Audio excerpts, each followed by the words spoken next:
देखो जहाँकि अंत्योदय गृह योजना आज आरंभ होती मुख्यमंत्री कौन कहते आज अंत्योदय गृह योजना आरंभ होती केते जन को मिलला आउ केते जन को आग को मिलवा जाऊँगी डिटेल्स ए वीडियो रे जानीपारे। तेज अंत्योदय गृह योजना आज आरंभ हो जाए आपण मैंने वेबसाइट रे जाके फॉर्म भी पाइले आउ से फॉर्म भी नहीं कि आपण मैंने पंचायत आपण ब्लॉक रे भी एप्लाई कले। अंत्योदय गृह योजना तो आसीगला और आरंभ हो गला फाइनाली और जोटा कि PMAYG जहाँकि प्रधानमंत्री आवास योजना ग्रामीण रो भी लिस्ट केबे आसीबो लास्ट टिके वीडियो रे कथा देबा।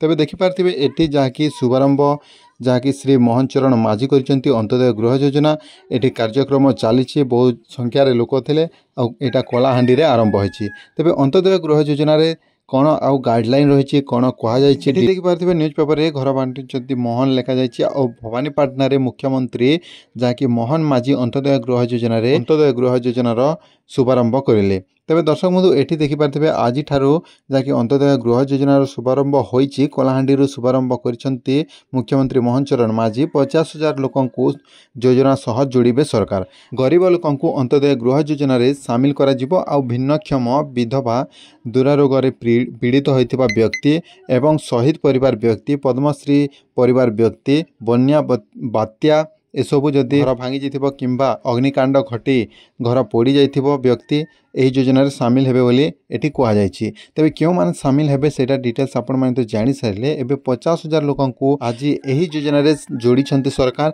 आ 50,000 लोकन को योजना सह जोड़िबे सरकार। समस्त जिला ब्लॉक रे से माने सिलेक्शन करिसंती आ से मान को जाके एही अंत्योदय गृह योजना दिया जिवो आ आज ठारू से मान को घर मिलिबो। तबे देखंतु प्रधानमंत्री आवास योजना ग्रामीण जोटा कि PMAYG आपण माने आवास प्लस ऐप रे सर्वे करिसंती ताले से तार लिस्ट केबे आसीबो सेटा को मध्य आपण माने अपेक्षा करिसंती। आ देखंतु एतिपय आपण माने ऑनलाइन आवेदन करिवे सेतिपय एतिपय ऑनलाइन आवेदन खोलिबो बोली कहै जायछि। फोन नंबर भी रही छै एटी आ वेब पोर्टल माध्यम रे पंचायत कार्यालय रे वीडियो को माध्यम रे पंजीकृत करि परिबे। आ बजेट रे राज्य गरीबों को पक्का आवास गृह देवा पई बड़ लक्ष्य रखिसंती। आ मोहन सरकार बजेट रे अंत्योदय योजना लागि जहाँकि 7,750 कोटी टंका व्यय बराद करिसंती। अंत्योदय योजनार आपण माने पूरा डिटेल्स जानि पारले आ जहाँकि एठी तले भी लिखा जाइए दारिद्र्य सीमा रेखा तले थिबा परिवार को पक्का घर जोगाई देवाकू अंत्योदय गृह योजना राज्य सरकार एक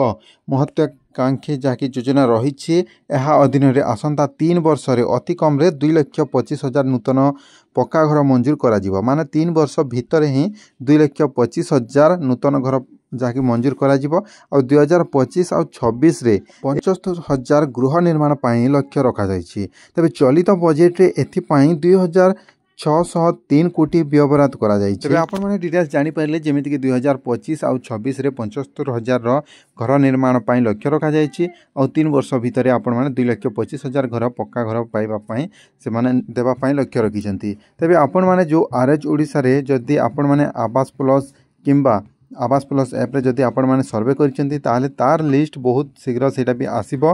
एबे जहाँ कि 31 तारीख लास्ट डेट रखा जाइतिला एबे आउरे सेटा डेट बढ़ाइबे सरकार आ तापरे जदि सर्वे जेबे कंप्लीट हेबो सेते बेले आपण मान अपडेट मिलिबो आ लिस्ट आसीबो केबे सेटा आपण माने परे जानि परिबे। चैनल टी को सब्सक्राइब करके रखिथिबे अपडेट आसिले ए चैनल माध्यम रे आपण मान को शीघ्र से वीडियो अपलोड करके देबी। तबे देखंतु एठी भी गाइडलाइन रहिछि ए PDF जाके आपण माने देखि पारथिबे एठी सब पूरा डिटेल्स पढि पारिबे। ए PDF डाउनलोड करके मु आपण मान को केतेटी जिनिस देखि दोछि आपण माने जेमिति कि आग वीडियो रे गला वीडियो रे मु कहिथिने केतरा रूल जहाँकि क्यों मान को मिलिबो सेटा भी एठी लिखा जाइछि।